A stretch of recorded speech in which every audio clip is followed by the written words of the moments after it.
Hey guys, Jim here, and we're going to do something today that I probably enjoy doing more than anything else, and that's giving you guys an opportunity to check out a lesser-known maker, an up-and-coming maker, somebody that you may not have heard of yet. Not only is that great because you get a chance to see something fresh and new and different, but it also gives you the opportunity to perhaps be able to have a knife built by that maker because their books aren't full yet. They're not closed, or they're not a 3, 4, 5 year wait. So this is a great opportunity for you to be able to get something cool and interesting and unique, and it's a great opportunity for the maker to kind of get his name out there, and hopefully everyone else will appreciate his work like I do. Now, I'm talking about Larevo Knives, and the knife maker's name is Jason Overall. And I was turned on to him by a buddy of mine. I was actually following Jason for a while on Instagram, and I thought the stuff that he was doing was pretty cool. And then my buddy Will got a couple of knives from him and said, dude, you really, really, really need to check out this guy's work. Have him build you a knife. See what it's like and understand why I enjoy him so much. So, Will, thank you for that. And I have been. I've had this now for a little over a month probably. And this is the second knife that Jason has sent me. The first one, you guys might recall if you watch what I post on my Instagram, had a red M3 bolster. And I ended up choosing this one over that one just because I like a few more things on this one than I did on that. Like, you know, the detent is a little bit sharper on this one, and just little personal things. But Jason has only been making knives for about a year and a half, and that's amazing when you feel what he's accomplished here in this knife and the understanding that he has for the ergonomics. Yes, the materials are great. We'll talk about that in a couple of seconds here. But for me, it's really about the detail work that he's put into this knife. It really is pretty darn spectacular, especially given the very low prices that he charges. And you can check out his website and see what those prices are. He's pretty clear about that on there. So let's start talking about this particular knife. We're looking at a 3.5-inch blade in Elmax. Now, normally this model, called the Kiba, K-I-B-A, is a different size, but I asked him to make this size for me because it's my preferred size, and he was awesome enough to do that.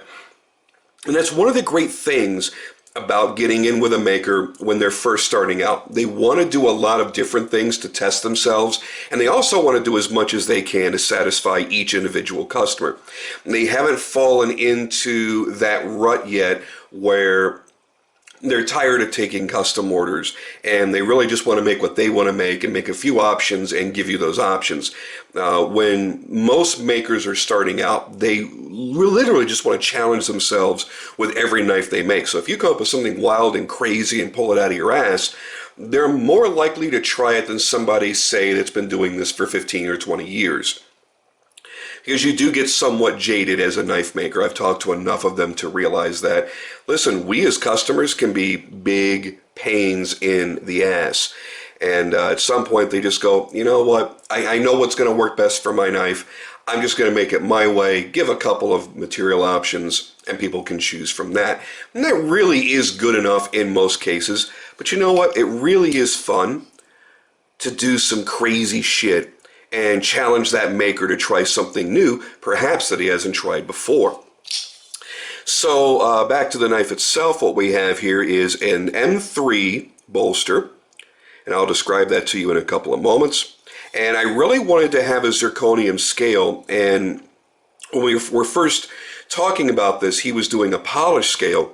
I said, you know what, I would love to have a blasted matte finish zirconium scale. I love zirconium. I like that nice deep rich black that you can get once it's been oxidized by heat. But they're fingerprint magnets. Every time you touch a zirconium component, you leave fingerprints, and you're always wiping it down, and it's always got little swirl marks. So I said, I wonder how it would look in a matte bead blasted way. And he did it, and it's great. It is, and it's got a nice little texture to it. I don't know if it really adds any more grip, but in my mind it does. And then for the back spacer here, we have it's a nicely rounded gear pattern. You'll notice that each edge, he's taken the time to round them off. So while you've got that extra grip by having the raised gear pattern, it's not tearing into your skin. It's a nice little touch, and it took him some extra time that, most makers really wouldn't worry about. That is done in unidirectional carbon fiber. Very, very nicely done there. A custom pocket clip. He does a custom pocket clip on every knife that he makes, and no two are alike. But the cool thing is, if you own multiple knives of his, he uses the same spacing. So you can actually change pocket clip from knife to knife to knife to knife to suit your needs, or if you want to kind of mix and match. So this is fully sculpted, really nice carved titanium that he's custom anodized. Another thing that I really like about this is the lock bar cutout. Instead of having a standard run-of-the-mill big old notch cutout, he's opted to do these kind of fins, or I guess that's a good way to put it, fins, like heatsink fins. The only other maker I've really seen do that, and I'm sure many others have, but I only really recognize this seeing one other maker doing it. And I kind of dig it. I think it's cool. I think it's an interesting way of doing it. And then he's done the heat anodizing in there to bring out a little bit of color. He's taken the edge all the way around the frames, polished it really nicely, and done a rich blue anodizing. And it adds extra character to the knife, because even if the knife is just kind of laying down, you'll see little bits of blue just kind of peeking out. It's a fun knife to photograph. Even if I do just a standard basic shot like this, people will still get to see, hey, there's a little bit of color going on in there. Now, what they haven't seen in the pictures that you will see here in the video is the nice jeweling that's been done on the inside of the titanium frame.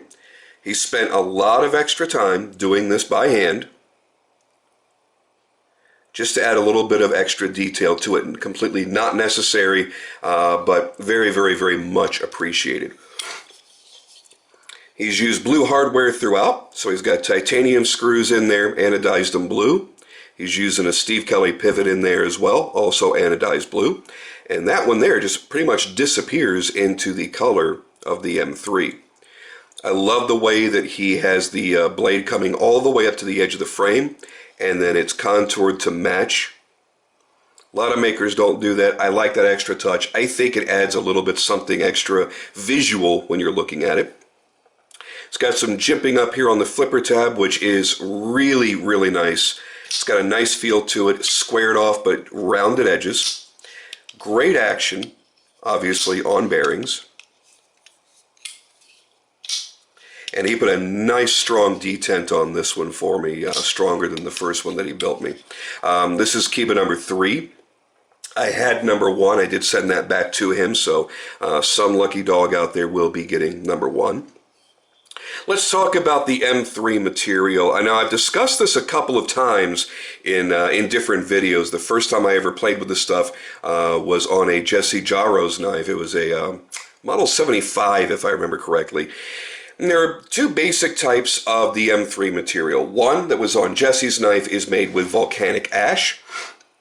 This one is infused with titanium, so those dark lines that you see in there are actually going to be titanium.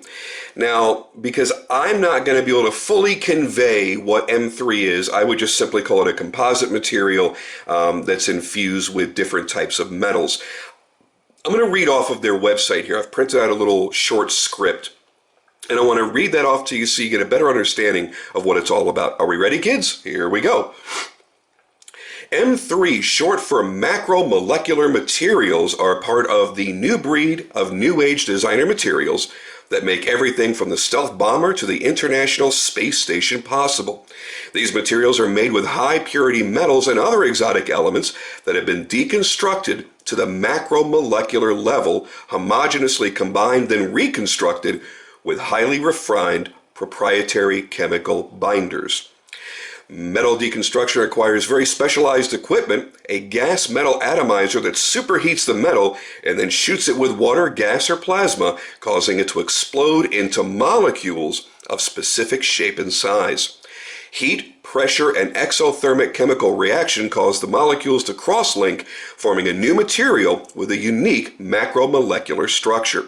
Because the molecules are distributed homogeneously throughout a process known as micelle phenomenon, the new material gains the benefit of all the unique characteristics of the individual components. Well, there's a mouthful, right? Honestly, it just looks really friggin' cool. Yes, it's lightweight. Yes, it's very strong. But neither of those are important when we're talking about a bolster that's screwed down to a titanium frame. It's really going to be about the looks and the different colors that can be brought out in this material. I've seen guys do full scales, full scale sides, all kinds of cool stuff with M3. It's a neat material. It's something a little bit newer for knife makers to be getting into. Only really a few years have we seen this being used in knives, and I dig it. I think it's a wonderful additional outlet for them. You know, Curanite was big for a while, and some guys are still using Curanite, and it's really, really cool, but it still comes off kind of feeling like plastic. This doesn't have that vibe. It has a different kind of vibe to it, and I do dig it.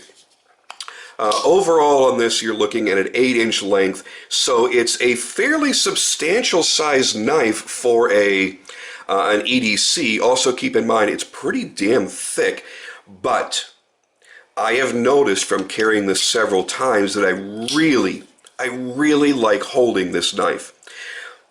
Now again, everybody's hands are different, but for me, it just fits perfectly. It's just fat enough. It's just long enough.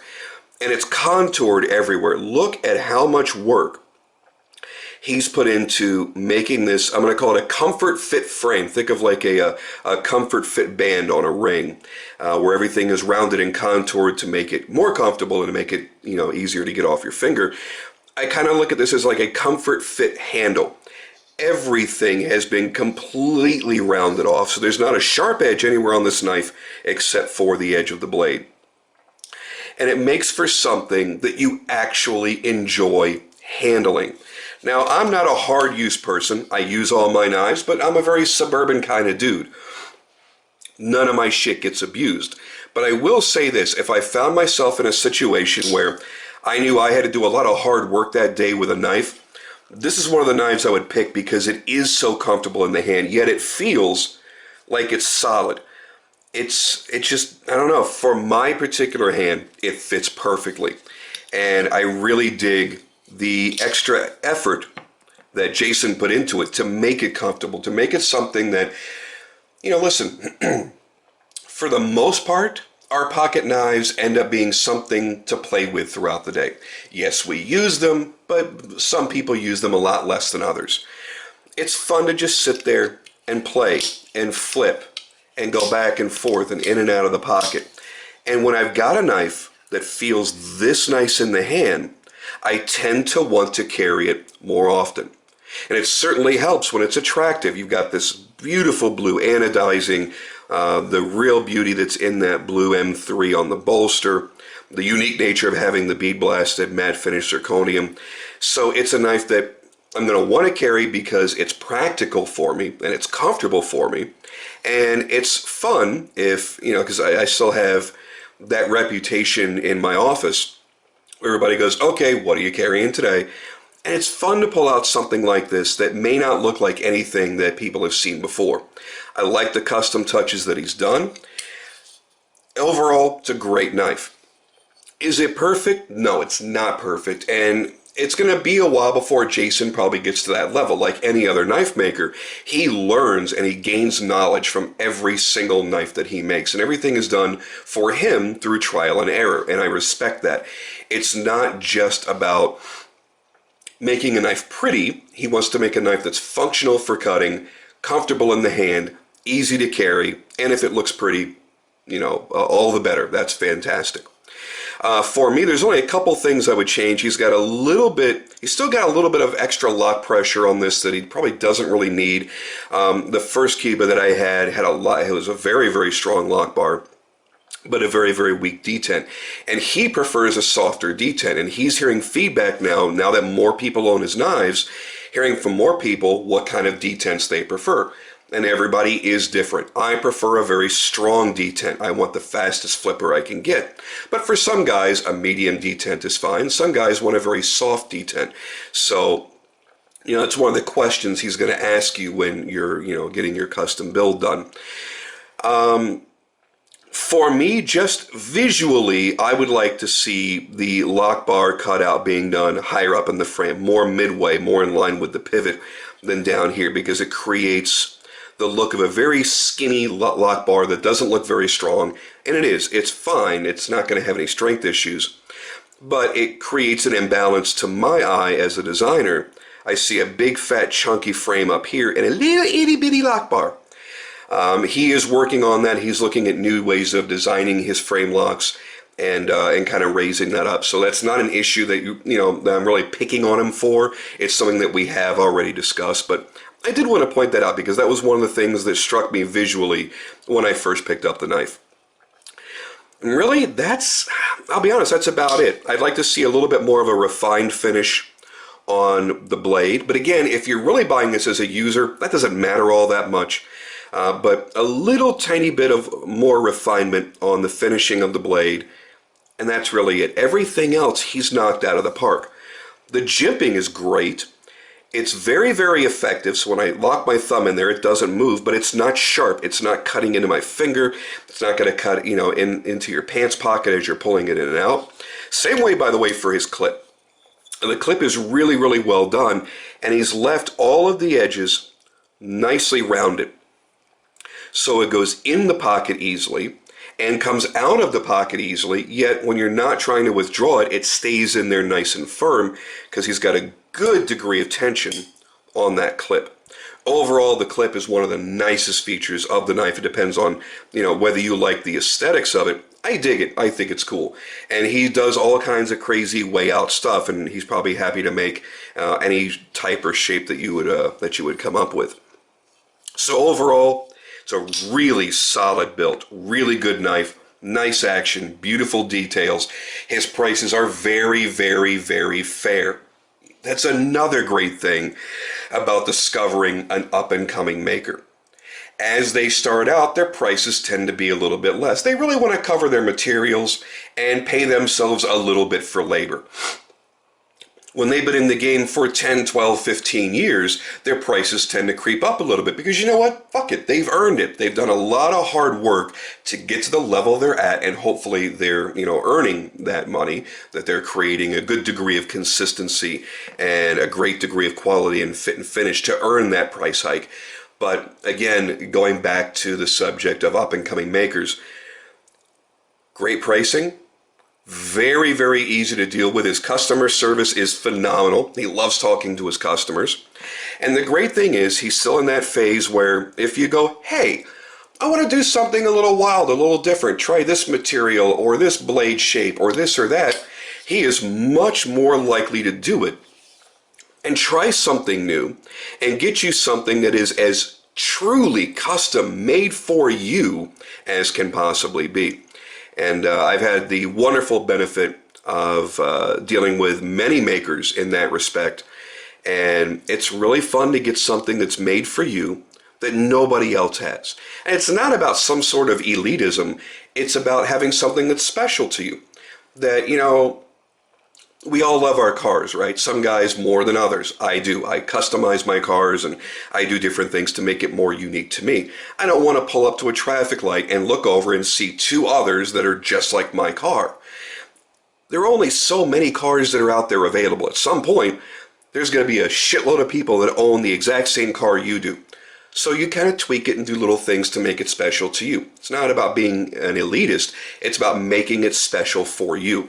So when you get a knife maker that'll make something truly custom that really is just for you, it does make the knife feel a bit more special. It doesn't make it necessarily worth more, just makes it more special to you. And that really is, for me, the fun of custom knives. I'm going to lay it this way this time. That really is the fun of custom knives for me.